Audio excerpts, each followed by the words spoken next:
Muy buenos días y bienvenidos a todos y todas que participen hoy en este taller virtual y todos que nos siguen en la tarde en Europa y la mañana en América Latina por las vías del live streaming.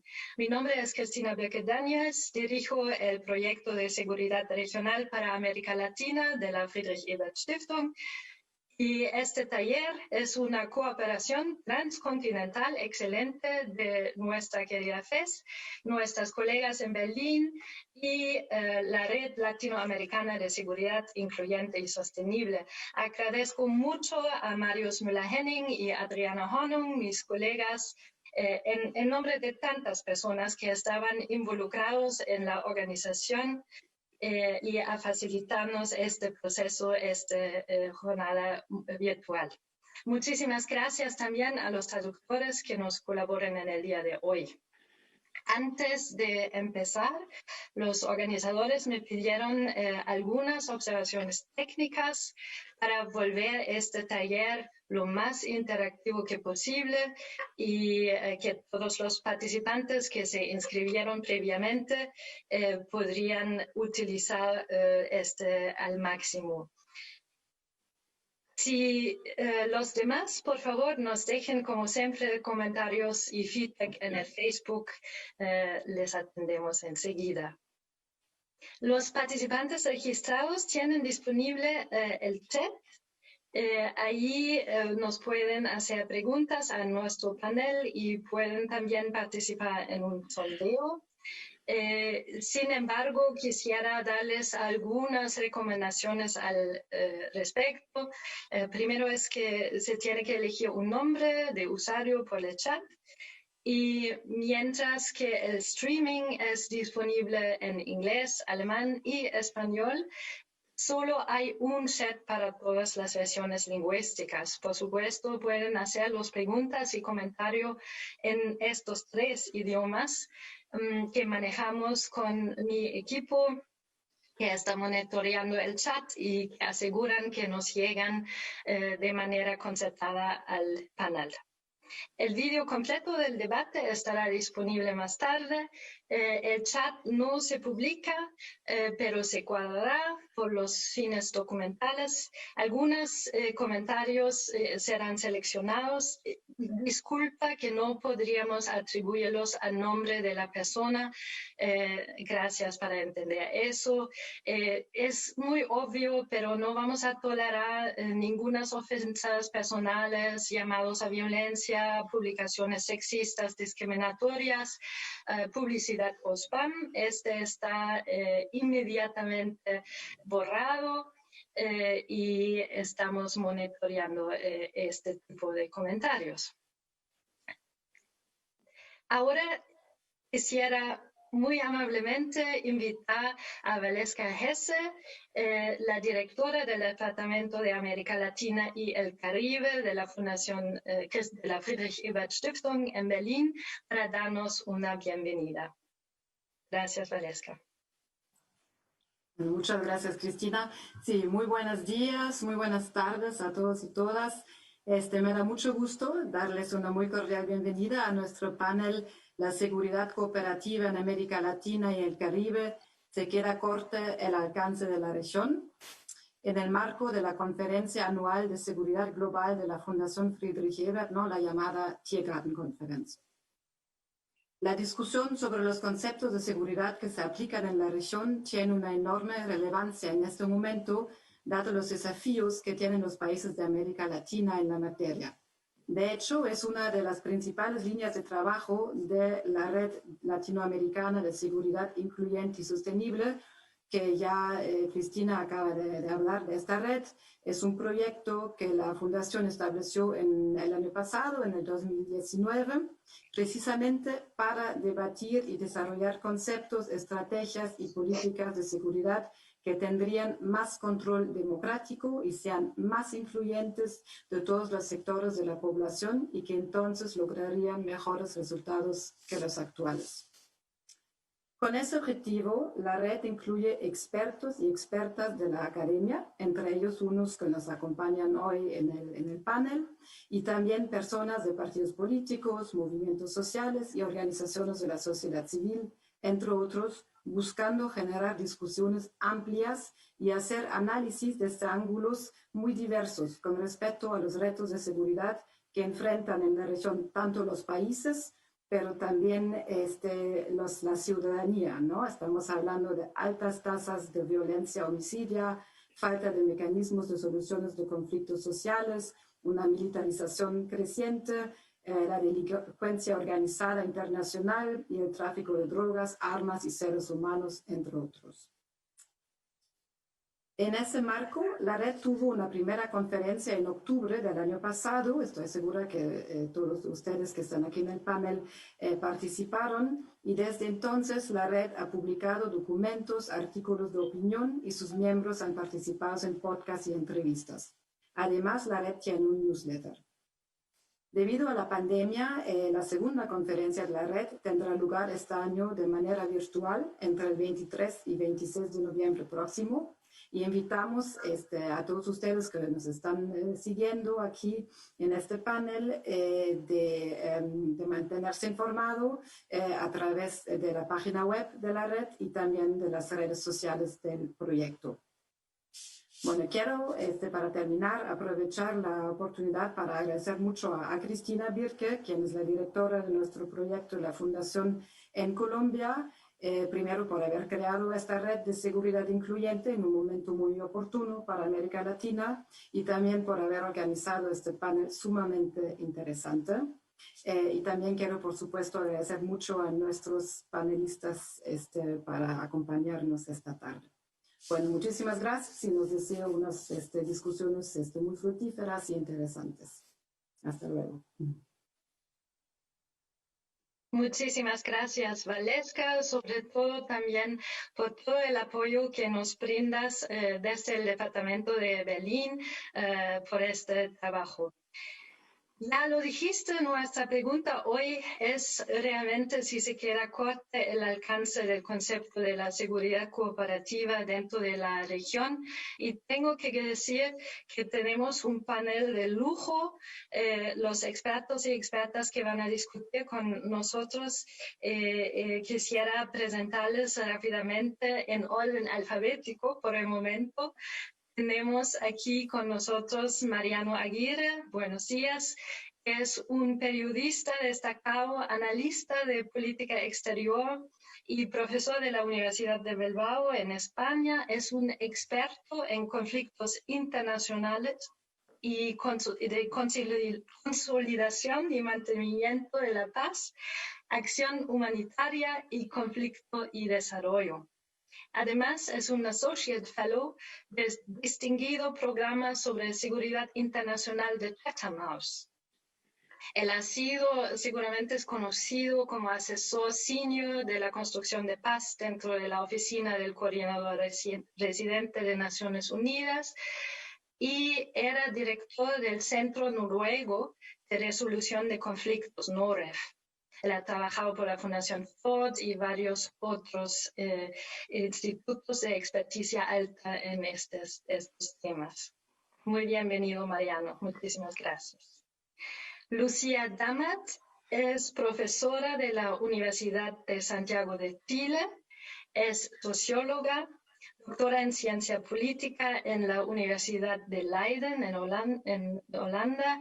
Ha trabajado en instituciones académicas en Estados Unidos, Argentina y Chile y ha publicado muchísimos artículos y libros muy interesantes sobre seguridad ciudadana, sobre participación, conflictividad social, temas urbanos, tanto en revistas nacionales chilenas que internacionales.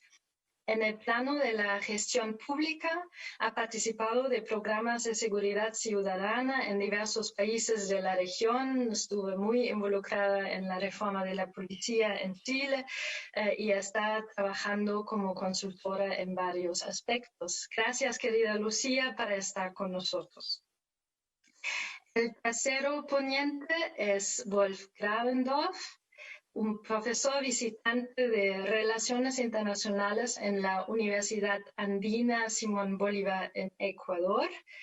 Es politólogo alemán, es consultor internacional y nosotros lo conocemos más por ser director y representante de varias oficinas y programas de la Friedrich Ebert Stiftung en América Latina.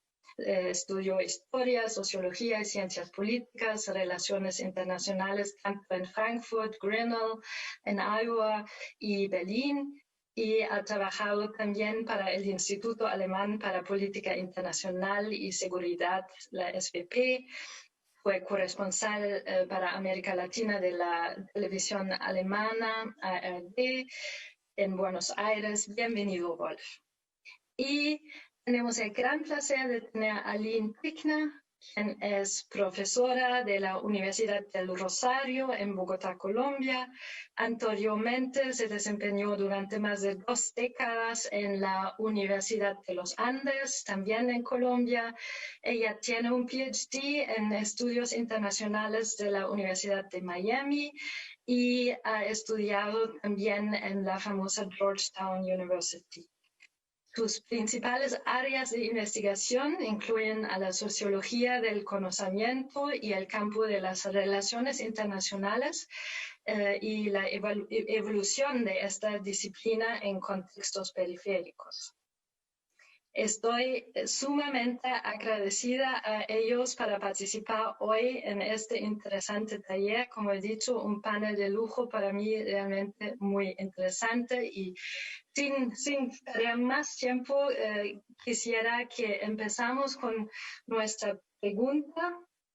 Para nuestro público internacional, pensamos que es interesante con una primera ronda de estos expertos para analizar un poco el estado de la seguridad o del concepto de seguridad en América Latina, una región que se conoce en Alemania siempre como la que tiene menos conflictos interestatales, pero que presente con solamente 9% de la población mundial, un 37% de todos los homicidios en el mundo.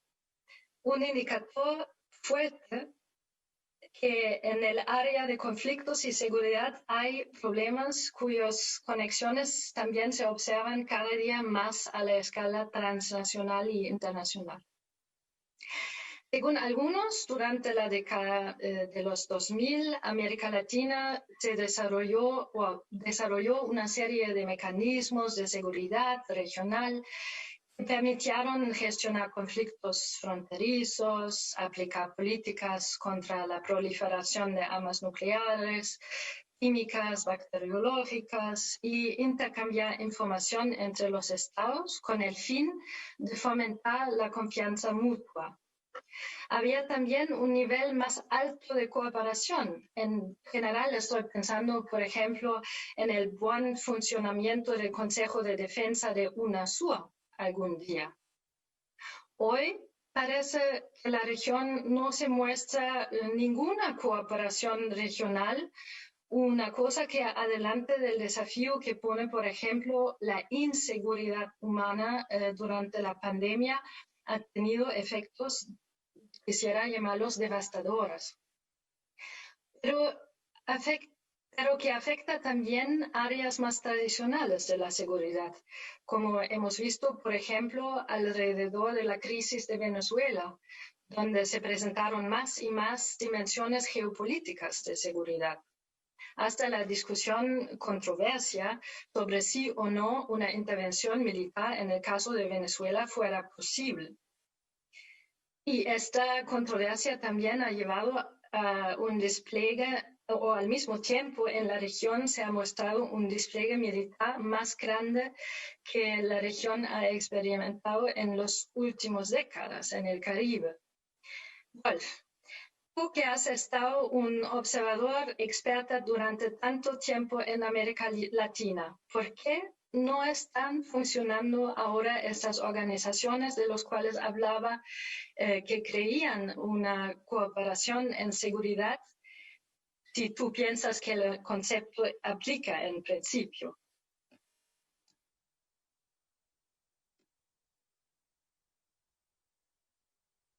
¿Puedes poner el micro, por favor, Wolf?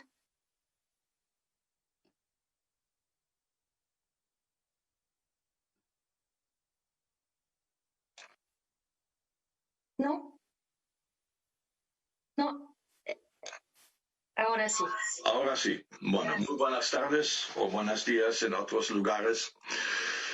Yo creo el tema de ese panel es tan importante para los próximos años porque hoy en día no hay ningún tema, con la excepción de pandemia, obviamente, que tiene tanta importancia para la mayoría de la población de América Latina y temas de seguridad. El problema es todos entienden cosas distintas cuando hablamos de la seguridad. Porque en Europa, obviamente, y se ve en eso en la Tiergarten Conference, se piensan más bien temas de seguridad externa. Pero en América Latina, por razones históricas, estructurales y también institucionales, el enemigo siempre es adentro. El enemigo fue en su tiempo comunistas castristas durante la Guerra Fría, después la guerrilla, hoy más bien el crimen organizado, pero también en algunos países las mayorías. Entonces las Fuerzas Armadas en América Latina, y yo creo también es importante entender eso, son una forma de poder multifuncional.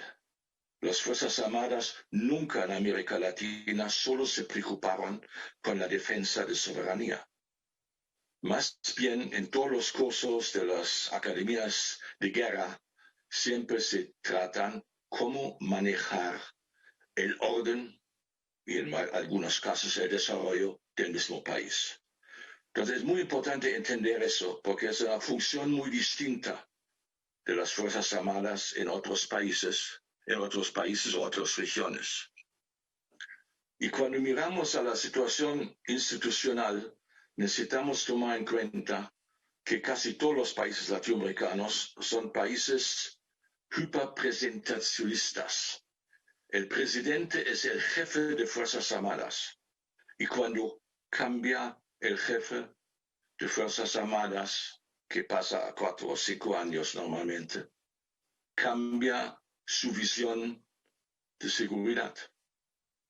Y en esos cambios para las Fuerzas Armadas siempre es muy difícil de tener un planeamiento, una coordinación o una cooperación transfronteriza.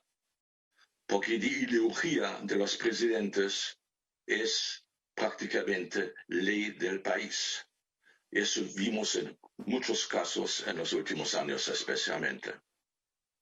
Y en ese contexto también necesitamos tomar en cuenta que, como muchos analistas, colegas en América Latina, hablan de democracias restringidas, democracias híbridas en América Latina. Y en esas democracias, y eso es muy importante tomar en cuenta, las Fuerzas Armadas son la única organización de la sociedad bien organizada. Los partidos políticos en muchos países no tienen mucha importancia y por eso casi todos los presidentes, serían de izquierda o derecha, democráticos o autoritarios, siempre encantan aparecer en la televisión con los generales atrás. Eso implica también que la política trata de legitimarse con la presencia de militares. Y eso es un fenómeno que en otros países no se conoce de esta manera. Y es independientemente de la ideología. Y eso da, también por razones históricas, a las Fuerzas Armadas en América Latina un papel muy especial y un papel en que todos los gobiernos necesitan tomar en cuenta esto. Pero ese desempeño multifuncional de Fuerzas Armadas implica que las relaciones transfronterizas, tratar con los vecinos y todo eso, es la excepción, no es la realidad. Y cuando hay algo de eso. Normalmente es bilateral. Solo hay 2 o 3 casos en la historia de las últimas décadas en América Latina donde existía una cooperación trilateral en temas de seguridad entre países latinoamericanos. Y eso implica también que obviamente las Fuerzas Armadas están vistas como una garantía del sistema, tanto para Maduro como para Bolsonaro, que son bastante distintos en su orientación política, pero necesitan las Fuerzas Armadas para tener estabilidad, una estabilidad muy dudosa en el sentido democrático, pero al mismo tiempo pueden tener continuando gobernando. Y por eso yo creo que es muy importante de no pensar que un concepto como la seguridad cooperativa tiene mucho futuro en esa región, porque las condiciones no están por allá. Cuando no funciona la cooperación regional ni en temas de comercio, ¿cómo puede funcionar en temas tan delicados como de la seguridad? La única fórmula de pensar en una cooperación en temas de seguridad es, como tú mencionaste antes, en la lucha en contra del crimen organizado. Allá todavía falta una institución como un Latinpol, como el Europol, alguna institución de cooperación entre las policías. Pero ojo, también muchas policías en América Latina son parte del Ministerio de Defensa. Entonces también tiene una visión de su propia misión en el país muy distinta que la policía que normalmente está tratando de investigar y luchar en contra del crimen organizado. Muchísimas gracias, Wolf. Para destacarnos este papel de las fuerzas militares que tú percibes como para que tú percibes tanto impacto político en el orden y desarrollo de los mismos países. Lucía, tú que has estudiado al mismo tiempo tanto el fenómeno que se describe con militarización, sería muy interesante escuchar de ti si compartes esta perspectiva y al mismo tiempo sería interesante que si puedes volver un poquito a la pregunta original, ¿por qué es tan difícil discutir el concepto de seguridad? ¿Cuál es tu opinión sobre eso, tanto especialmente cuando vemos el tratado de problemas con violencia y cuáles podrían ser quizás características de una iniciativa de cooperación destinada a reducir estos conflictos internos? Sí, Cristina, muchas gracias. Gracias a todos y todas por estar ahí, acá en la mañana, en Chile, además un día festivo, un día patrio. Así que aprovecho de saludar a todos los que están con nosotros. Bueno, a ver, quisiera decir 3 cosas. Lo primero es que en América Latina hay 2 procesos en paralelo. Por un lado, hay una militarización de la policía. Cada vez más los que nos escuchan de Europa y ven policías más civiles, policías que buscan la relación con la comunidad, nosotros estamos caminando hacia policías cada vez más militarizados, en la forma como se forman, en la forma como están en los territorios y en las armas y la tecnología que utilizan. Y eso es una tendencia en todos los países, muy siguiendo lo que pasa en Estados Unidos, sí. El otro proceso es una policialización de los militares. Es decir, militares que se dan cuenta que las hipótesis de conflicto entre países han disminuido, que mantienen enormes presupuestos, que no todo puede ir para el combate espacial o para el desarrollo tecnológico o para la protección de fronteras. Entonces han encontrado en algunos países felices y en otros países menos contentos, han encontrado el espacio desde estar en temas de inteligencia, donde hay mucho, hasta los temas de patrullaje en la calle. Entonces, esos 2 procesos son muy particulares y tenemos que tener en cuenta 2 cosas. Una, que la policía, esta que se está militarizando, tiene niveles de confianza en la ciudadanía bajísimos. La ciudadanía siente en muchos países que si te roban, mejor ni siquiera denunciar, no vaya a ser que la policía esté vinculada con el robo. Ese es el nivel crítico que hay de relación ciudadanía-policía. Pero por otro lado, la relación de la ciudadanía con los militares es bastante mejor. Justamente como no han tenido una relación tan directa y más bien están como en los temas más nacionales, se instalan como una, entre comillas, solución a los problemas de seguridad. Eso nos lleva a la redefinición de todo, porque efectivamente existe, como decía Wolf, existe una cosa que se llama Ameripol, pero está muy manejada por las policías más militarizadas de América Latina, que lo que están tratando de hacer es llevar a las policías hacia ese negocio, al negocio de una policía, digamos, con un pie de fuerza más grande, etcétera.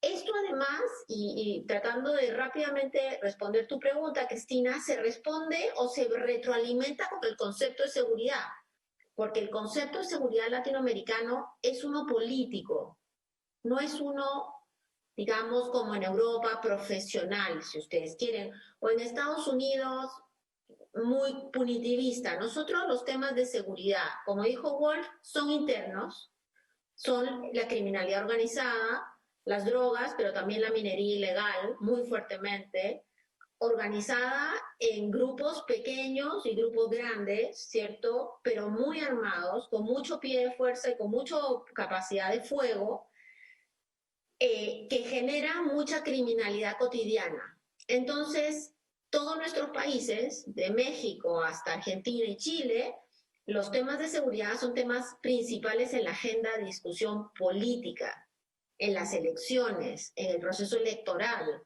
Y eso hace que todo sea seguridad y nada sea seguridad.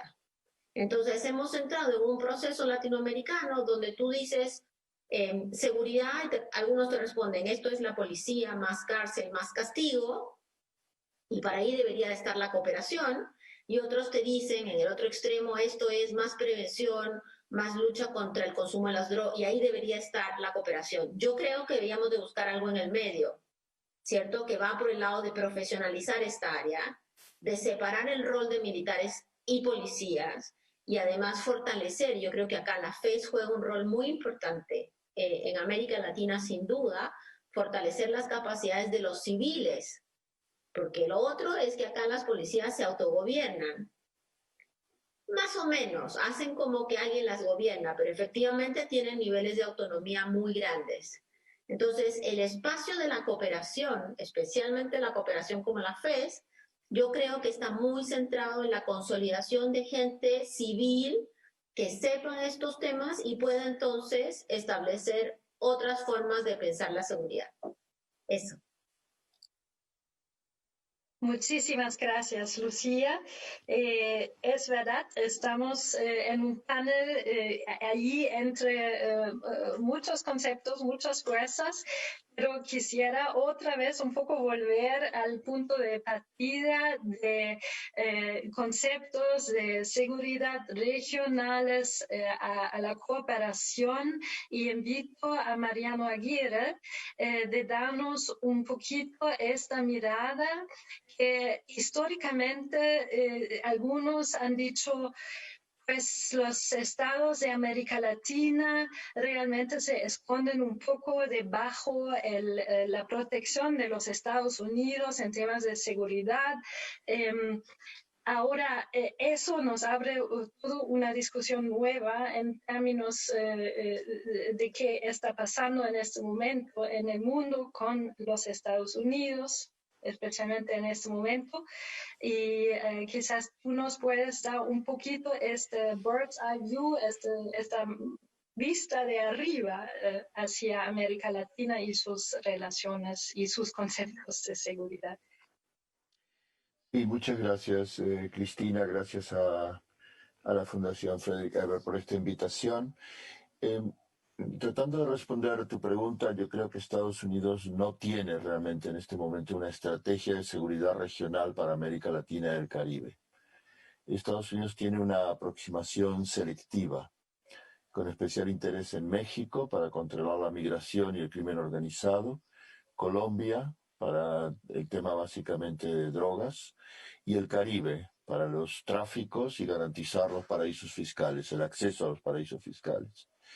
La posición de Estados Unidos, esta posición selectiva, tiene relación con su crisis de legitimidad y su crisis de hegemonía global y en la región. Sigue siendo poderoso, pero tiene menos interés en esta región.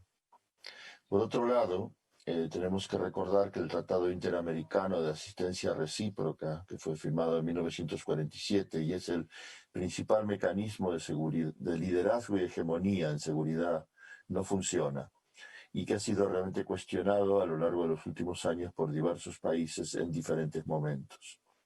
Ahora bien, esta crisis de la hegemonía de Estados Unidos genera a su vez un proceso de fragmentación en la región, dado que unos países tratan de mantener la relación especial con Washington, especialmente el caso de Colombia. Otros se ven presionados para servir a Washington en sus objetivos, por ejemplo México y América Central. Y otros empiezan a ver hacia dónde orientarse, bien sea solos o estableciendo alianzas con nuevas potencias externas, como es el caso de China, la presencia que estaba de la Unión Europea o Rusia. Y a la vez hay países que aspiran a desempeñar un papel regional en el campo de la seguridad, como Brasil. Brasil siempre ha tenido aspiraciones de liderazgo continental y geopolítica, y podrían volver con el gobierno autoritario y que yo le llamaría paramilitar de Jair Bolsonaro. Y la misma Colombia, que aspira a ser ese socio privilegiado de Estados Unidos y que ya establece relaciones especiales militares de training y relaciones y acuerdos triangulares entre Colombia, a otros países de la región y a veces externos a la región y el Pentágono. En la actualidad, digamos, vamos a decir que esta crisis de Estados Unidos y del TIAR convive con esos acuerdos de seguridad regional que tú mencionabas al principio, Cristina, que se establecieron básicamente entre los años 1983 y 1999, sobre transparencia, control de armas, movimiento de tropas y el reforzamiento de los regímenes sobre armas nucleares, químicas y bacteriológicas. En la actualidad lo que encontramos es que ese acuerdo, el TIAR, no funciona y esos acuerdos y regímenes están en primera línea, que no están en primera línea, como tampoco lo está en el plano multilateral la Organización de Estados Americanos. O sea que esta situación de crisis de hegemonía de Estados Unidos y fragmentación regional, a su vez es, por un lado, seria, muy compleja, y por otro yo diría que abre posibilidades para debatir otras formas de seguridad regional. Por un lado, fortalecer lo que exista, como por ejemplo el Tratado sobre Armas Nucleares, sobre que no está nuclearizada la región, adaptándolos a los tiempos actuales, y a la vez viendo formas alternativas y democráticas de pensar la seguridad regional, para que sea cooperativa en función de las necesidades de las personas, en referencia directa a lo que explicaba antes Lucía. En este sentido, yo creo que el principal interés estaría primero en debatir la alta violencia criminal y el crimen organizado. Esto supone discutir la dimensión nacional, porque es un problema de cada estado, pero a su vez regional de este fenómeno por las interconexiones. Y segundo, trabajar en concreto la crisis venezolana, no solo por la crisis en sí misma, sino porque es un modelo de otras crisis que pueden suceder en el futuro. Y trabajarla desde la perspectiva de reforzar los mecanismos regionales de diálogo y mediación, especialmente los que nacen de iniciativas locales e internacionales como el Grupo de Contacto. Para terminar, indicaría, como explicó muy bien antes Walt Ravendorf, que el tema de la seguridad, en comparación con otras regiones del sistema internacional, son realmente diferentes las concepciones en América Latina, como bien se explicó antes. Sin embargo, hay un concepto que precisamente nació con la Comisión Palme en 1984, la idea de seguridad común, que en esa época estaba basada en la cooperación para la supervivencia ante la amenaza de guerra nuclear, el desescalamiento de armamentos convencionales, químicos y bacteriológicos, y se proponía que lo que se llamaba entonces el tercer mundo hiciera acuerdos regionales. Esta seguridad en común, que estaba fuertemente vinculada con creación de medidas de confianza, y en este caso sumándole ahora toda la perspectiva de trabajo desde abajo de la sociedad civil, quizás es una puerta por la que podamos empezar a conversar sobre este tema. Muchas gracias. Muchísimas gracias, Mariano. Uy, qué pena. Hemos visto que la definición de qué es seguridad es tan complicada, tan político, como mencionó Lucía. Y ahora nos toca un poco la difícil pregunta, es que cómo garantizar que se desarrolla un concepto más adepto, ¿no?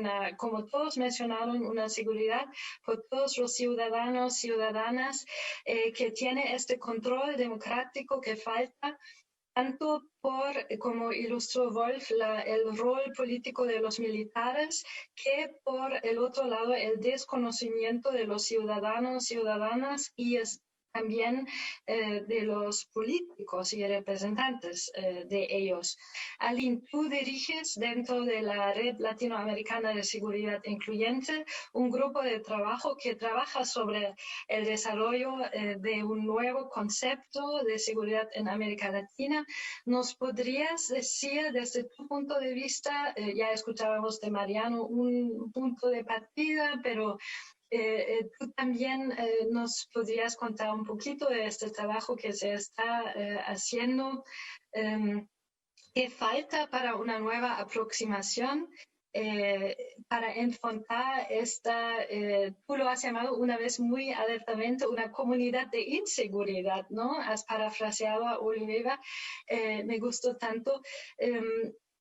¿Qué tiene que ver con este objetivo que se refleja dentro de nuestro nombre, Red de Seguridad más Incluyente y Sostenible? ¿Qué quiere ver con tu trabajo? Muchas gracias, Cristina, y saludos a todo el mundo. Pues en corto tiempo es difícil hacer justicia al concepto de la seguridad tal y como se ha desarrollado en América Latina y tal y como estamos tratando de pensarlo en la red que muy hábilmente dirige la FES. Voy a tratar en estos pocos primeros minutos a hacer unas generalizaciones recogiendo de lo que ya han dicho mis colegas de panel y tal vez podríamos ahondar después en algunos detalles mayores. Yo creo que es importante señalar algo que Lucía mencionó y es el carácter político de la seguridad. Esto se observa también en los intentos académicos de conceptualizar la seguridad. La academia en seguridad y en relaciones internacionales en general en América Latina se caracteriza por un trabajo que desea sobre todo ser práctico y ser utilizado por los tomadores de decisión. Puede que los tomadores de decisión no utilicen los conceptos, pero estos se desarrollan siempre pensando en su practicidad. Y yo creo que esto a veces es una limitante precisamente para pensar fuera de la caja, si se quiere, en torno a lo que es la seguridad, que como hemos visto, no hay consenso entre distintos públicos en la región, ni siquiera en lo que consiste la seguridad. Si fuéramos a hacer un retrato muy general, sin embargo, creo que hay unas tendencias y ya hemos escuchado algunas de ellas. La primera, y es muy distinto a lo que vemos en otros lugares del norte global, sobre todo, cuando pensamos en seguridad en América Latina, hay una vinculación muy estrecha entre las lógicas de la seguridad internacional, regional y nacional, que creo que refleja el hecho de que las principales fuentes de inseguridad de los estados en la región son tanto de carácter externo como interno. Pese a esto, como tanto Wolf como Lucía han señalado, hay una primacía no solo práctica, sino analítica, otorgada al nivel nacional en la mayoría de las aproximaciones a la seguridad que se han desarrollado en América Latina, sobre todo desde los años 80. Y aquí quería frenar un segundo y hablar de varias de estas tendencias. Mariano habló de una, pero en los años 80, por ejemplo, el concepto de la seguridad democrática, que observamos similitudes con la de la seguridad cooperativa que se utiliza en Europa, por ejemplo, se vinculaba en ese momento a los desafíos de la transición en el Cono Sur y Brasil del autoritarismo a la democracia, por un lado, y en Centroamérica del conflicto armado a la paz. Este concepto de seguridad democrática buscaba crear, primero que todo, una arquitectura de seguridad y defensa caracterizada por el control civil, anteriormente controlado por los militares, básicamente, y el respeto por la democracia. Ambos considerados fundamentales no solo para garantizar el bienestar de la gente en América Latina, sino también como un pilar de la cooperación regional. Y aquí sí tal vez discrepo levemente de lo que han señalado mis colegas. Si bien la cooperación en seguridad no ha sido del todo efectiva, sí han habido intentos reiterados por construir esquemas institucionales que promuevan la seguridad, la cooperación, perdón, en términos de seguridad. Y yo creo que esto tiene un anclaje muy importante precisamente en este concepto de la seguridad democrática. En los años 90 y 2000, la preocupación por la democracia y la transición a la paz comenzó a virar, creo, hacia un problema más general de lo que podríamos llamar la estatalidad en América Latina y las implicaciones de la debilidad institucional del Estado en la región, para lo que muchos han llamado el dilema de inseguridad. Y de este dilema de inseguridad han surgido, y en general la preocupación por la debilidad del Estado, han surgido conceptos como la seguridad ciudadana, que ha sido asimilado, por ejemplo, por Naciones Unidas, pero también creo que este dilema de inseguridad, que consiste básicamente en el hecho de que los estados nuestros se preocupan más por las fuentes de amenaza a su estatalidad interna que por lo que proviene de afuera, explica lo que Wolf, por ejemplo, nos señaló de la prevalencia todavía de la existencia de enemigos internos cuando los estados identifican las fuentes de amenaza que existen en la región. Entonces, la tendencia es a mirar todavía hacia adentro y a criminalizar y militarizar fuentes internas de inseguridad. Ya voy a terminar con una última observación. En tiempos recientes, precisamente lo que nos han señalado los colegas es una crisis profunda del multilateralismo en América Latina, incluyendo la cooperación en seguridad, estrategias de militarización de las estrategias de seguridad frente a temas muy diversos como crimen organizado, drogas, pero también protesta social. Y esto está dándose también en medio de una crisis general de la democracia en América Latina, todo lo cual nos están planteando nuevos desafíos a la hora de pensar en conceptos renovados de seguridad que puedan dar cuenta y atender las crisis múltiples que está viviendo la región. Y en este sentido, creería yo que regresar al concepto de la seguridad democrática y tratar de apreciar qué nos sirvió en su momento de ello y qué hace falta para lograr una concepción más robusta de seguridad podría ser un camino interesante que coger. Muchísimas gracias, Aline. Esta conferencia toma apenas una semana después de una altísima erupción de violencia policial en Colombia. Vimos también protestas contra violencia policial en México. Entonces, es verdad que es una discusión dentro de América Latina, con todas las facetas que hemos explicado, y muy importante y muy actual. Entonces, quería recordar a nuestro público el sondeo, si tienen un minuto para mirar. Son unas preguntas que hemos tocado con el panel, pero quisiéramos saber también su opinión sobre eso. Y con la segunda ronda de preguntas a mi panel, quería aprovechar el hecho que estamos un poco aquí como el cierre de 3 días de conferencias con miradas bastante distintas y me pareciera, después de haber hecho esta análisis sobre qué es seguridad en América Latina, que seguramente, Aline, es verdad, es imposible ponerlo ahí en 3 minutos, pero podríamos hacer toda una conferencia sobre eso. Estamos en ello, de hecho. Pero me parece también interesante a darles a ustedes la oportunidad de mirar y opinar un poquito sobre el concepto, la relevancia del concepto de seguridad cooperativa dentro de Europa, como se replantea ahora en el espacio europeo. Ya tocábamos al hecho de que sí tiene una relevancia más allá en América Latina, pero quisiera también un poco mirar este lado de la discusión. Ahí están libres a opinar. Me señalan. Wolf, tú eras el primero.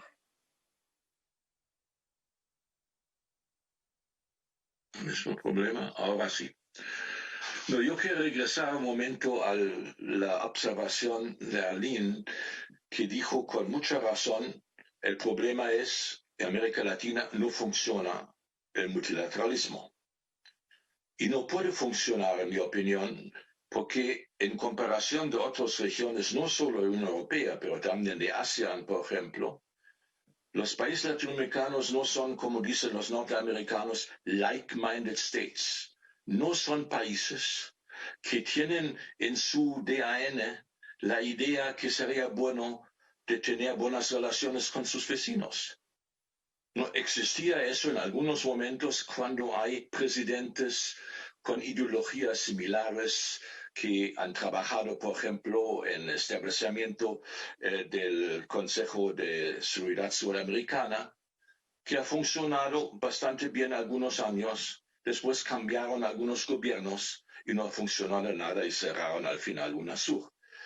En ese contexto, me aparece realmente la relevancia del concepto de seguridad cooperativa. Yo no veo, porque la estructura en América Latina, tanto de sus relaciones internacionales como de sus preocupaciones correctas de la situación interna, ¿no? Eso implica que no hay espacio para eso. O necesitamos una nueva generación reeducada que está mirando los temas de seguridad de otra manera. Porque realmente, con la excepción muy clara de Cuba y Venezuela, no hay ningún país que tiene enemigos externos en América Latina. No hay. No hay roces a veces entre Perú y Chile, algunas cosas, pero nada serio realmente. Entonces, los militares, como dijo también Lucía, tienen una misión que no tiene más sentido hoy en día. Defender el país no es una misión para la mayoría de ellos, pero defender el gobierno ya es un tema muy importante, no solo por razones de presupuesto, pero también hay una relación muy clara. Sin militares no hay gobernabilidad. Y no es por casualidad, quiero insistir, que con la excepción de la Iglesia no hay ningún grupo que tiene tanta popularidad en general en América Latina. Hay muy pocas excepciones, el caso argentino porque perdieron una guerra, pero en los otros casos es obvio. Y por eso yo creo, puede ser que algunas cosas de buenas prácticas que ha pasado en Europa pueden ser aplicados en algunos casos muy específicos, pero el concepto mismo yo no veo que no tiene mucho sentido en la región. Muchísimas gracias. Tengo Mariano, luego Lucía. Sí, respondiendo, Cristina, a tu invitación, a tu pregunta, brevemente, normalmente se suele diferenciar los conceptos de seguridad cooperativa de seguridad colectiva. La seguridad cooperativa sería más un acuerdo, una serie de, vamos a llamar, acuerdos formales e informales entre países, como decía Wolf antes, que son like-minded, o sea, que tienen similitudes, que tienen valores y visiones comunes. Y la seguridad colectiva se ha solido siempre aplicar en concreto a la Alianza Atlántica, a la OTAN. En este momento yo creo que ambas, la cooperativa y la colectiva, se encuentran en un momento muy complicado en Europa, especialmente por una serie de razones que no tengo tiempo de explicar, pero sí denunciarlas. En primer lugar, es las fracturas adentro de la OTAN. Estas fracturas están dadas especialmente por dos países, uno que se desmarca constantemente de los parámetros de la Alianza Atlántica, que es Turquía, y el segundo, que es realmente el más paradójico, son los ataques de los Estados Unidos a los aliados de la OTAN. Es cierto que eso está ocurriendo con la administración Trump, y el candidato demócrata Biden ha dicho que esto se va a corregir, pero aún así las tensiones estructurales entre Estados Unidos y los aliados vienen desde hace décadas, y aunque Estados Unidos pare los ataques y no salga de la OTAN, estas tensiones van a continuar. El otro problema muy fuerte para la OTAN ha sido el fracaso de sus llamadas operaciones fuera de zona, las Out of Area Operations. En concreto, las dos operaciones fuertes en que ha participado la OTAN en la última década y media, Afganistán y Libia, las dos han sido fracasos. E incluso en las dos continúan altos niveles de conflicto pese al probable acuerdo de paz ahora en Afganistán. Pero luego, en concreto, para el conjunto europeo tienes el Brexit, y por otro lado tienes la falta de que no se ha podido, precisamente el Brexit es una gran indicación, hacer una política exterior y de seguridad común. O sea que la idea misma de seguridad colectiva está afectada por múltiples problemas que no son estrictamente hablando de seguridad, pero que fraccionan y dividen, como es por ejemplo el tema migraciones, y el tema de seguridad, cooperativa, y la seguridad colectiva tiene estos serios problemas que acabo de mencionar. En este punto, no digo que se parezca a la descripción que hemos hecho de América Latina, pero empieza a tener, en vez de que América Latina se parezca a Europa, Europa se está empezando a parecer más a América Latina. Exacto. Toda la verdad. Lucía, ¿estás de acuerdo? Sí, estoy... A ver, acá hay un montón es como un calidoscopio que se va moviendo, porque además son todas análisis que duran casi 24 horas. Si uno de los problemas que tenemos es que antes uno hacía análisis de corto, mediano y largo plazo, y hoy día uno hace análisis de 24 horas, 48 y una semana, y sería, porque efectivamente todo se mueve muy rápido. Estoy totalmente de acuerdo que es muy difícil pensar en una cosa cooperativa. Quisiera además decir que además de la distinción ideológica en los países, lo que ha pasado con la elección del nuevo presidente del Banco Interamericano de Desarrollo, Uruguay, porque tiene un gobierno de derecha, votó inmediatamente por el candidato de Estados Unidos, pero si hubiera sido hace 3 meses atrás, o 6 meses atrás, sin ningún cambio de política exterior, hubiera votado absolutamente en contra porque el gobierno estaba alineado con la izquierda. Entonces, esa dificultad que ha habido, donde hoy día la política internacional se siente en el marco de la ideología de los gobiernos, yo creo que limita la capacidad de cooperación. Un segundo elemento es la pelea China-Estados Unidos, donde nosotros estamos en el medio, como América Latina. Estamos en el medio porque necesitamos vender nuestros productos a China, pero no queremos dejar de tener relación con Estados Unidos, y eso genera otro eje, el eje pro-chino, pro-Estados Unidos, Colombia, Perú, ¿cierto? Y eso también nos dificulta mucho en términos de la cooperación. Sin ir muy lejos, ¿a quién uno le compra las herramientas, las armas y todo lo que tiene que ver con la defensa? No es una discusión menor. ¿O por qué, por ejemplo, Ecuador y Bolivia le han comprado todo su sistema ciber a los chinos y no a los gringos? Digamos, todas esas discusiones que parecen ser menores terminan siendo geoestratégicas. Lo que sí quisiera mencionar es que hay un tercer eje, que es el eje post-COVID. y todos los que nos están escuchando, espero que sepan que América Latina es hoy la región que va a ser más afectada por el COVID. El retroceso económico para los sectores populares en América Latina son de 30 años de ingresos, salarios, etcétera. Para los más ricos, de 10 años, porque es una región muy desigual. Y ahí, Cristina, creo que sí se abren, en esto líquido, sí se abren posibilidades de otros conflictos, migraciones, ciertas situaciones de tensión entre los países, el tema ambiental. Entonces, también tenemos que mirar qué va a pasar con el post-COVID en la región.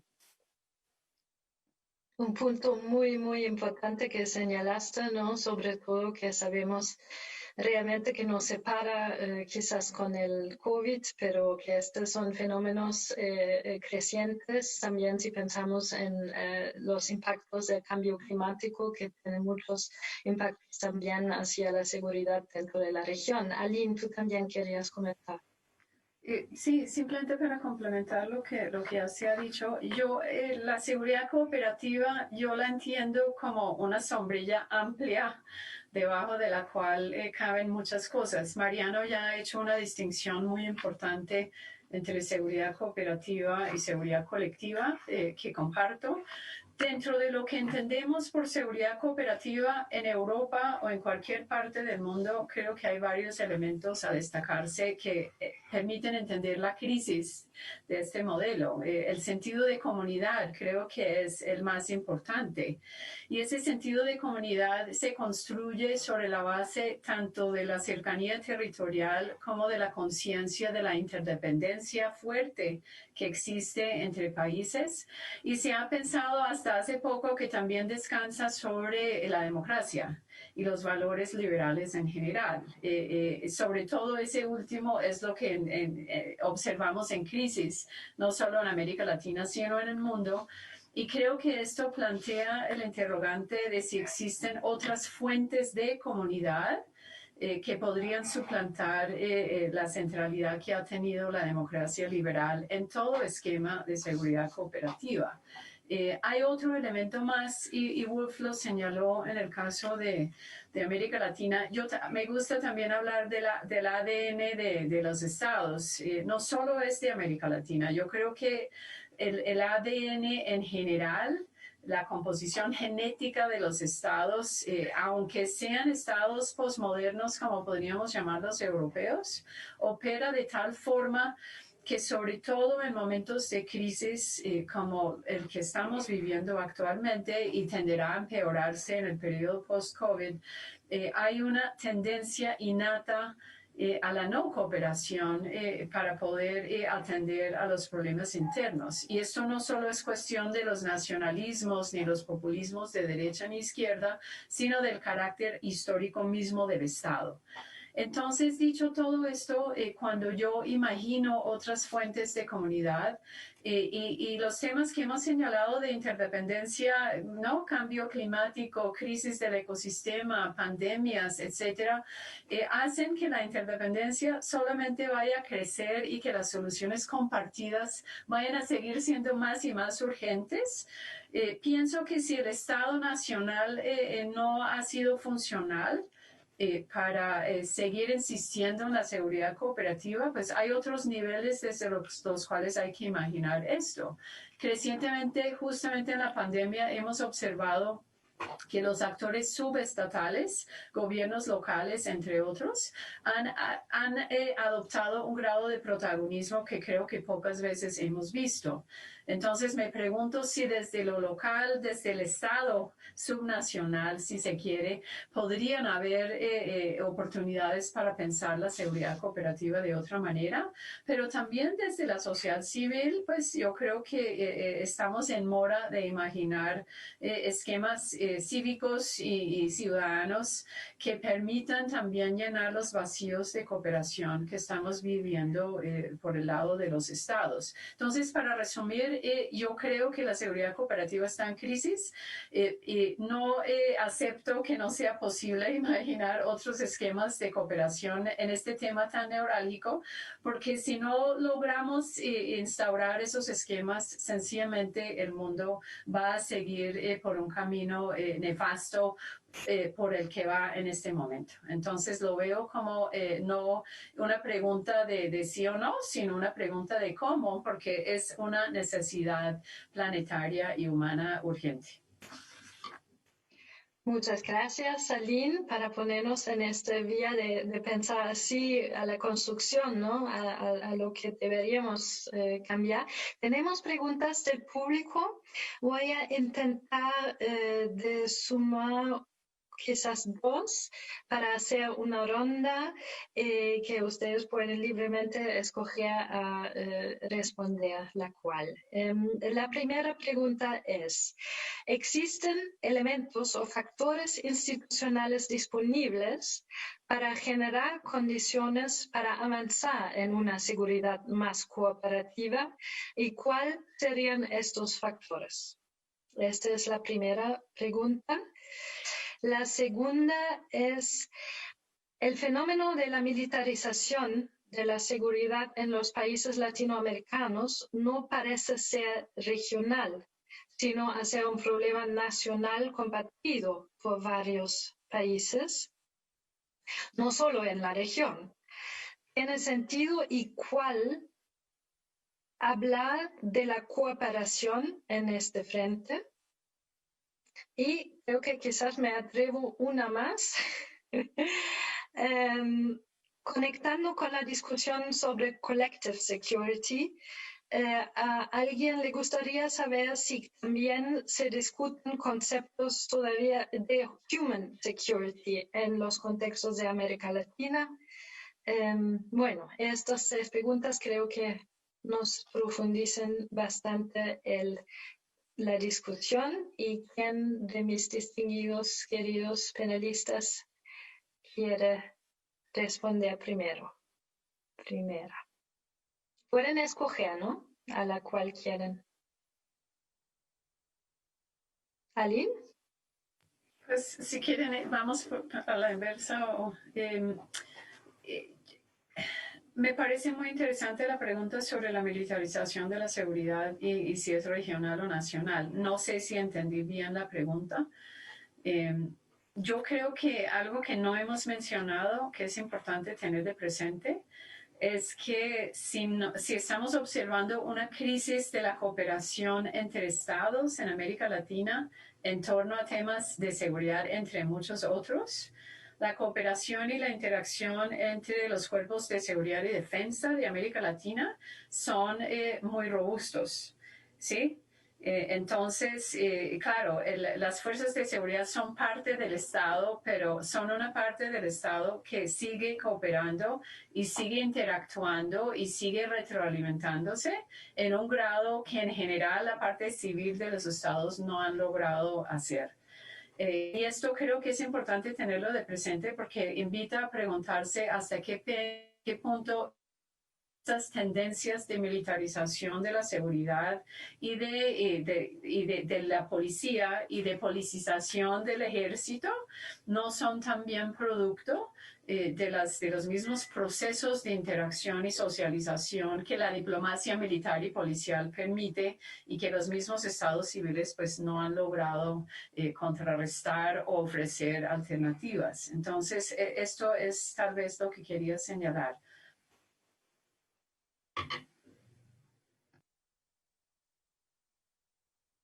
Wolf, ¿tú querías comentar? Con micro. Ahora sí. Yo creo que es un tema extremadamente complicado porque en mis entrevistas con una serie de generales de varios países salía siempre la misma línea. Nosotros queríamos continuar más o menos en una línea del Consejo de Seguridad Sudamericana, independientemente que se cerraran UNASUR. Pero todos sus jefes están frenando eso, porque sus jefes no quieren que haya una cooperación militar que no es bilateral. Principalmente las buenas, fuertes relaciones son bilaterales. El multilateralismo en la diplomacia militar ha desaparecido prácticamente hace 3 años.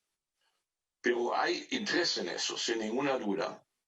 Pero el problema es exactamente que los jefes de las Fuerzas Armadas son los presidentes y los presidentes no quieren que hay una diplomacia, una conexión con otros países vía los militares. Yo creo que es un tema que necesitan mirar muy de cerca porque va a tener mucha importancia, especialmente en el contexto que ha mencionado Lucía, que vamos a tener, en mi opinión por lo menos, bastante temas de revueltos sociales en los próximos 2-3 años en la región.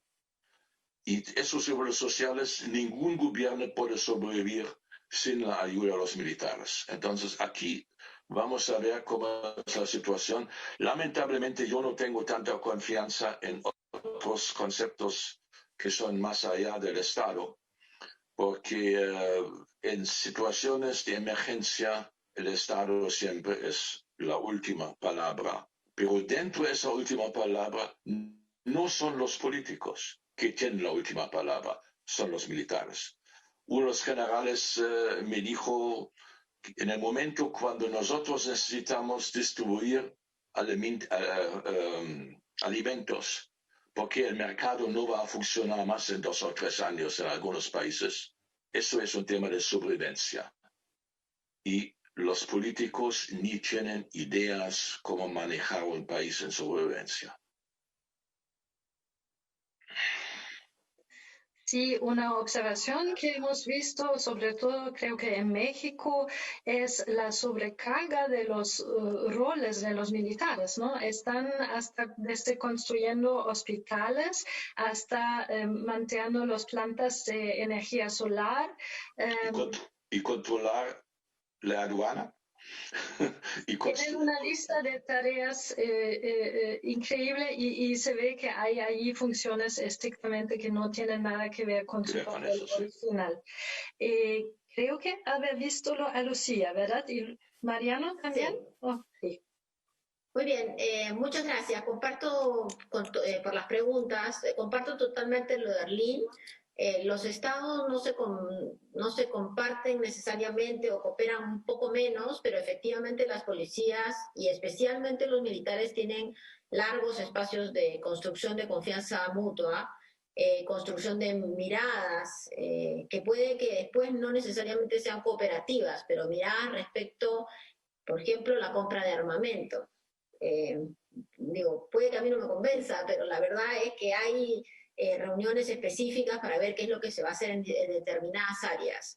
Eso no necesariamente genera una mirada regional, pero también, por lo menos en los temas policiales, Colombia y Chile han tenido roles muy importantes en formar policías en el resto de la región. Creo que eso tiene sus consecuencias que, por supuesto, vamos a discutir en el seminario de ciudades de seguridad inclusiva en noviembre. El concepto, solo decir que el concepto de human security, bueno, es un concepto tan amplio y en América Latina hay tantas necesidades que al final parece que termina siendo que la seguridad es todo y no es responsabilidad de nadie. Entonces, a mí me parece un concepto muy interesante, pero en los pocos países donde he visto que ha sido utilizado con mayor detalle, que es Centroamérica especialmente, termina siendo un concepto muy difícil.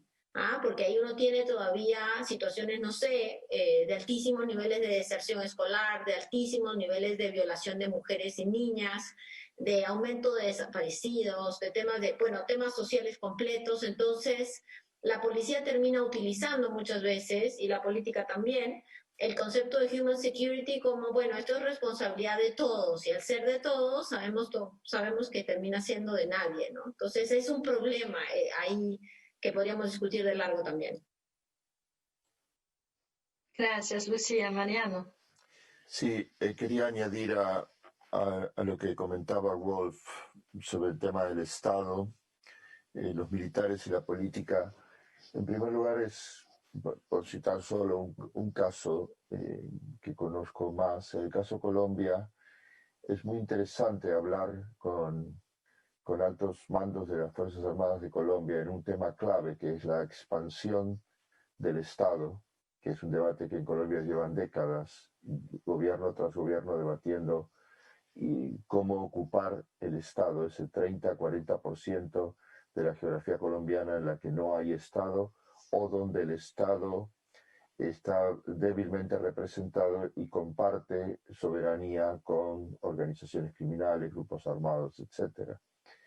Y es interesante hablar, esto puede ser simplemente anecdótico, pero hablar con algunos altos cargos de las Fuerzas Armadas de Colombia y ver que ellos, la queja que tienen es precisamente que cuando se han realizado grandes planes, y actualmente el gobierno de Iván Duque tiene el plan de la llamada estabilización y de ocupación de estas zonas excluidas, dicen siempre, vamos nosotros, dicen los militares, por delante, y luego miramos y esperamos si el Estado, la parte civil del Estado no viene.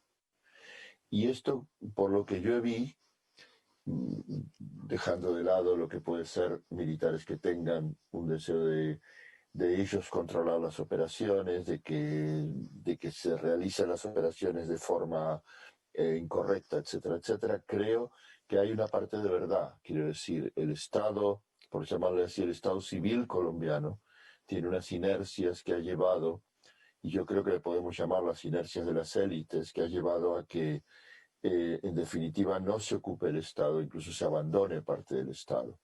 Creo que es un problema que no está en toda América Latina, pero sí está en varios países de América Latina. Y que de alguna manera lo vinculo con lo que antes decía Wolf, del papel del Estado y el papel de lo que va a venir, el problema de lo que va a venir, porque con los datos que antes nos daba Lucía y que estamos viendo sobre los retrocesos sociales, económicos que va a haber y que está ya habiendo en la región, es muy posible que estas élites vuelvan, y élites y apoyados muchas veces por sectores medios, sectores que no quieren perder privilegios, hablando claro, y que en definitiva va a ser, usemos los militares una vez más, sean policías, sean militares, vestidos como quieran, pero como muy bien los describía Lucía al principio. Creo que es una época en que se va a recrudecer precisamente esa perspectiva dentro de todas las que estamos discutiendo de la seguridad más dura y más al servicio, insisto, de esas élites que no quieren perder privilegios. Pero ahí hay brechas interesantes, como contaba Wolf, y en este caso, que como insisto, pueden ser experiencias anecdóticas de que no siempre los militares, tampoco los militares son un grupo homogéneo en cada país. Y hay espacios de diálogos y espacios posibles para dialogar precisamente sobre las funciones que ellos tienen. Y no siempre quieren cumplir ese papel. Muchas gracias, Mariano, también para dar otro punto más que nos subraya la importancia de llegar a nuevas propuestas, porque es un momento, una fase muy crítica para América Latina que vivimos por todas las lesiones que han expuesto muy hábilmente ustedes. Tenemos un poco de feedback, esta interacción participativa que nos facilita el Internet. En el Facebook hay un comentario. El concepto de seguridad en la cooperación debería tener un enfoque más en protección y derechos humanos en vez de seguridad en general. También tenemos allí pido la asistencia de nuestros colegas técnicos. Wenn Sie mir jetzt die Folie einspielen könnten, Sie me podrían poner los resultados de nuestro sondeo que hicimos durante nuestra charla aquí. La primera pregunta era, ¿cree que la militarización de la seguridad puede ser por cada estado de manera individual? Allí es 50-50, no se puede realmente decidir.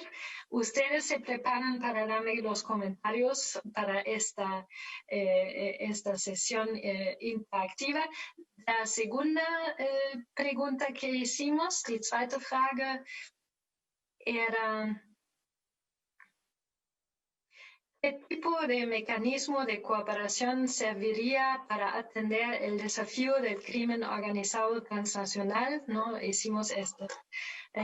Ahí la gente crea que ni solo la cooperación técnica ni la cooperación política, pero solo una combinación de los dos vías sería la solución.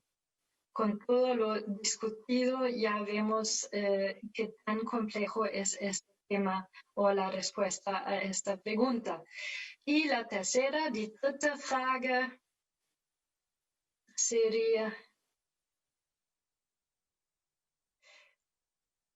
sí, no sé si tenemos también la tercera o quizás nos faltó porque no tantos participaron en este sondeo. Pero bueno, vamos a ver si esta segunda pregunta todavía nos pueden generar o si no había bastante. No había bastante. Bueno, participación. No sé si quieren hacer unos comentarios rápidos a este sondeo, al comentario que hicimos. ¿Sí, Ali? Quería comentar sobre esta pregunta y en general sobre el tema del crimen organizado.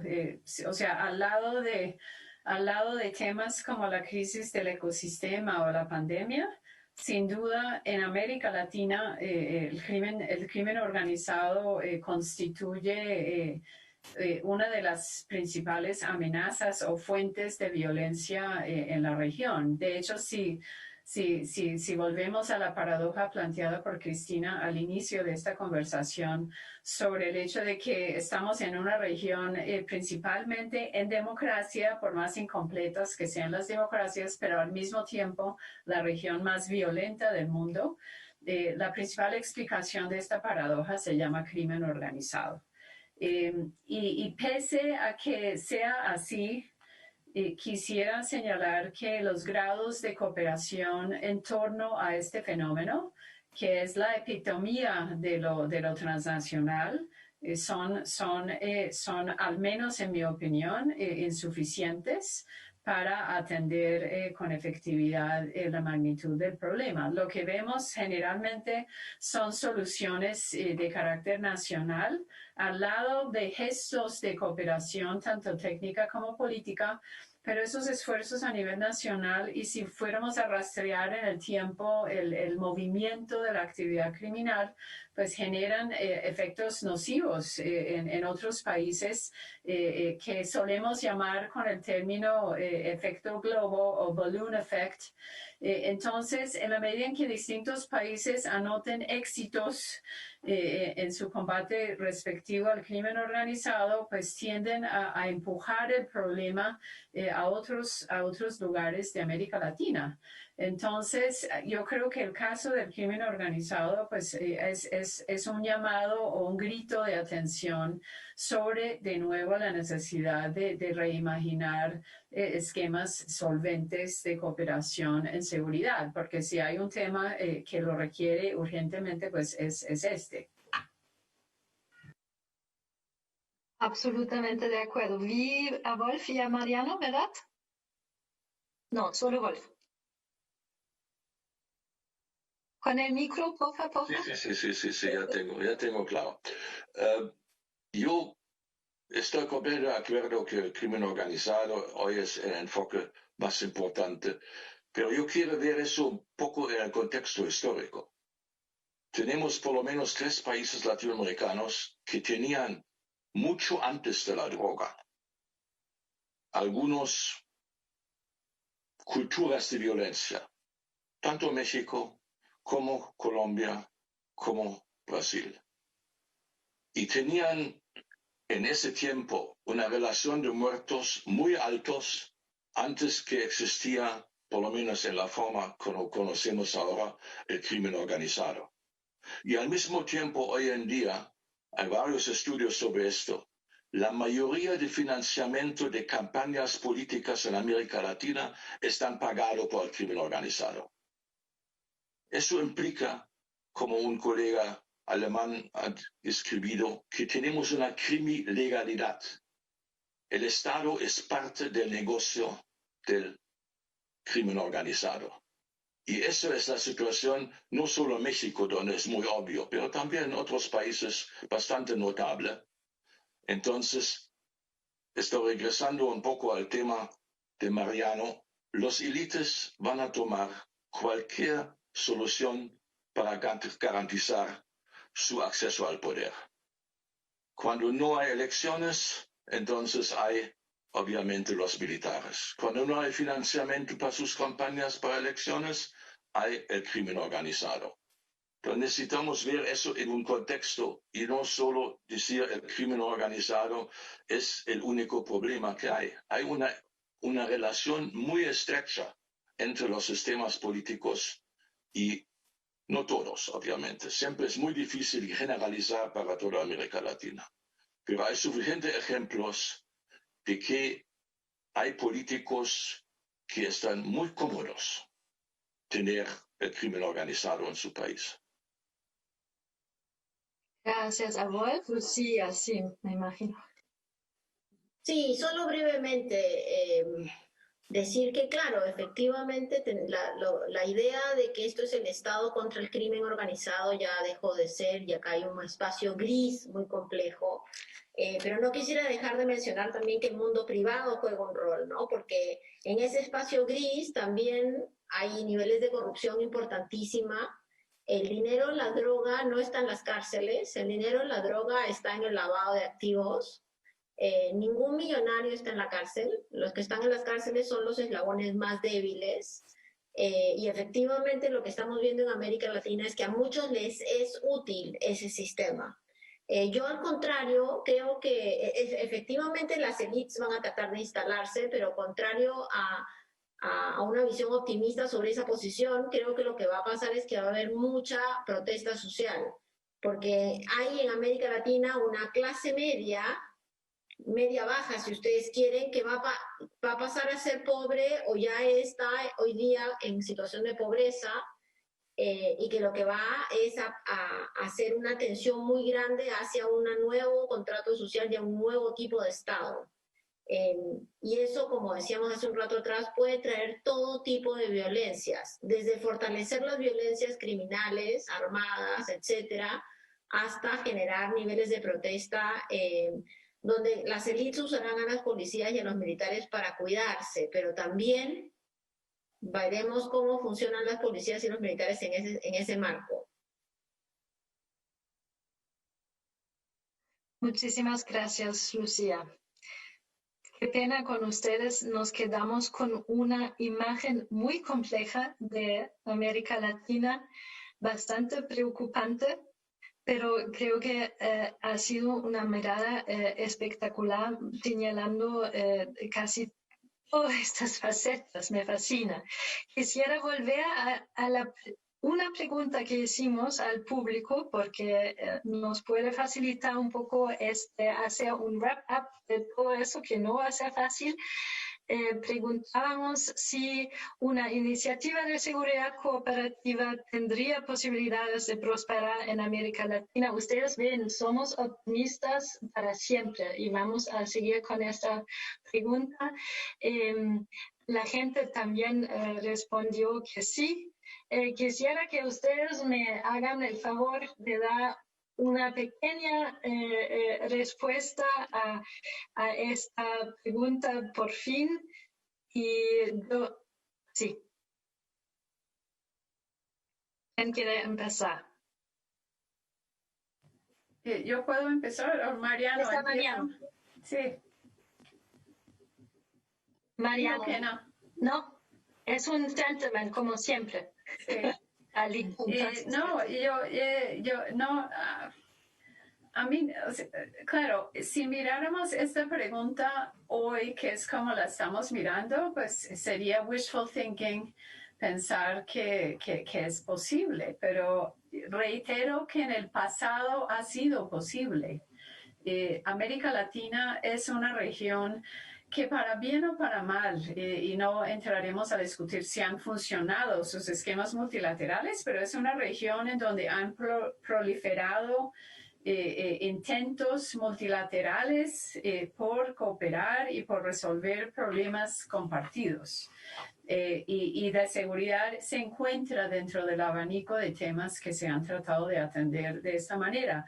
Han primado también percepciones de comunidad y en una región tan grande, y Wolf ha preguntado cómo podemos hablar de una región, y creo que es una observación muy pertinente, pero también han habido sentimientos compartidos de comunidad que son la base de lo que sería una seguridad cooperativa. Yo creo que el desafío que enfrentamos hoy en América Latina es no solo cómo recuperar algunas de las buenas prácticas del pasado, porque sí han habido algunas, cómo evaluar lo que no funcionó con base en lo que está pasando hoy y cómo proyectar hacia el futuro. Porque, insisto, la pregunta no es sí o no, es cómo, porque si no encontramos el cómo, pues realmente estamos hablando de una crisis de múltiples facetas que seguirá acrecentando y que generará problemas sobre todo para los ciudadanos de América Latina.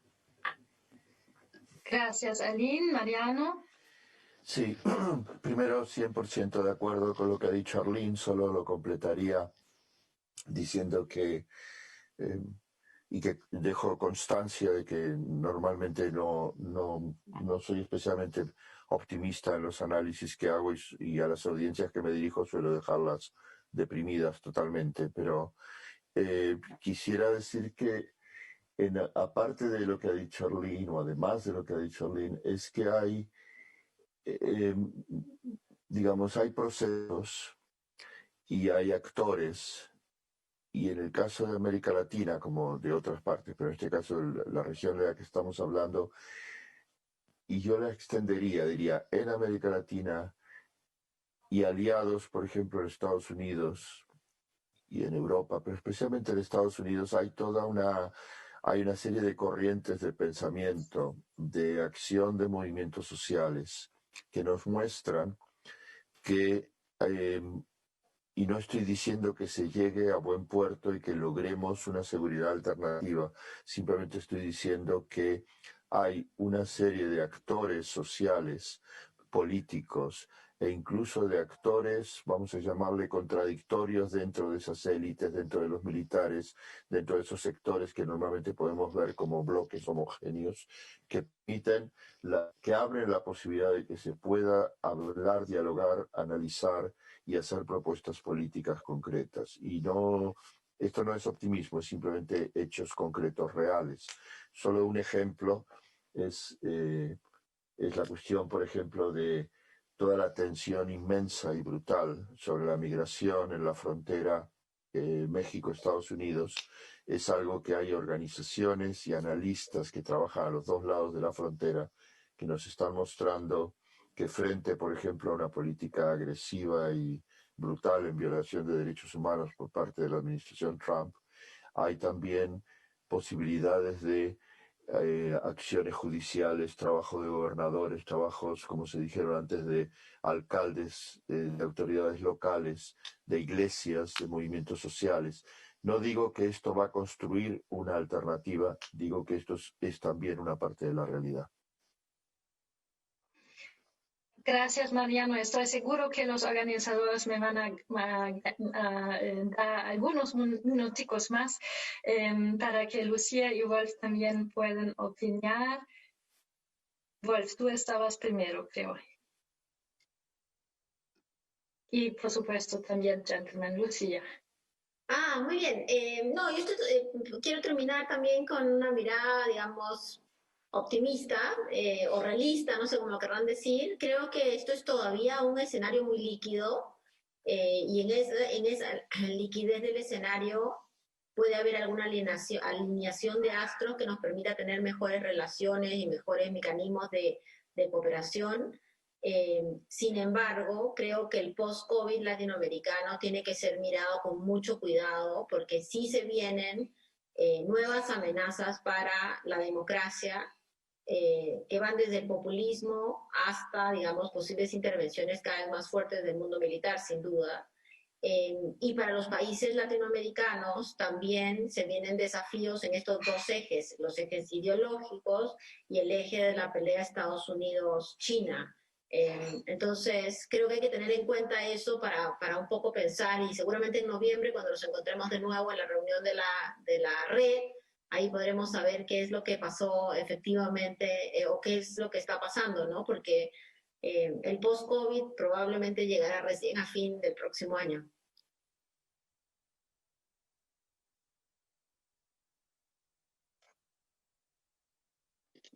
Bueno, Cristina, espero que no vas a llamarme de nuevo el pesimista, pero mi impresión es que vivimos en un cambio de época. Y ese cambio de época empezó antes del coronavirus. El coronavirus solo está dando mucho más luz sobre ese cambio de época. Y estoy regresando al muy buen argumento de Lucía. Probablemente en el post-pandemia, el tema China-Estados Unidos va a tener un efecto tan grave sobre la región que no podíamos imaginar ahora. Porque en algún momento los élites, cuando vean que necesitan vender sus cosas, serían minerales, alimentos y todo eso, se van a arreglarse con los chinos como hacían antes con los americanos. Todo es bien para servir los privilegios y garantizar el poder. Y eso va a tener un efecto muy grave internamente, pero también geopolíticamente. Cuando yo estuve escribiendo sobre geopolítica hace 30 años, toda la gente me dijo, pero es un tema que no tiene ninguna relevancia. Pero hoy en día los temas geopolíticos van a tener para América Latina una relevancia enorme. Eso vimos no solo en el caso venezolano, ¿no? Que la primera visita de Fernández afuera de América Latina va a estar a Pekín, tiene algo de importancia en noviembre. Y ya la reacción de Estados Unidos en el tema de BIT también claramente hacen dos líneas. Y en Bruselas la gente tiene solo un miedo, que los europeos van a estar entre esos dos nuevos bloques. Entonces, el problema es todas las cosas que estamos hablando ahora tienen mucho sentido en una situación más o menos calmada internacionalmente, pero en una situación internacionalmente muy difícil, en un sistema internacional completamente en cambio, casi anárquico. Yo no veo una posibilidad de una actuación regional a ningún nivel, y el único nivel que queda después, que ha mencionado Aline antes, es a nivel subnacional. Pero a nivel nacional yo no veo eso, porque las presiones también llegan desde afuera siempre a nivel nacional. Muchísimas gracias. Estamos al final de una discusión tremendamente interesante. Como se ha planteado, creo que los desafíos tanto de seguridad como de cooperación en el tema de América Latina han visto que son enormes y que estamos todos aquí preocupados de la perspectiva a futuro, porque en el momento no parece de haber voluntad política para encontrar soluciones. Dentro de la Friedrich-Ebert-Stiftung siempre estamos buscando a los que trabajan con perspectivas múltiples, democráticas, para encontrar estas salidas, soluciones, y que quieren junto con nosotros construir una perspectiva hacia un futuro mejor. Como han visto, lo hacemos con mentes inspiradoras, y si les ha gustado nuestra conversación, nos vemos en el Congreso en noviembre Por favor, sigan nuestras redes, pónganse en la lista de suscripción del newsletter y estamos muy contentos de todos sus comentarios, interacciones y a todos que quieren seguir estos desarrollos importantes y discusiones muy importantes para el futuro de América Latina. Muchísimas gracias por seguirnos. Un gran aplauso para nuestros panelistas. Ha sido un honor y un gran placer y nos vemos muy pronto, ojalá. Y gracias a los técnicos que facilitaban que todo eso se realiza sin ningún problema y casi acabamos puntualísimo. Muchas gracias.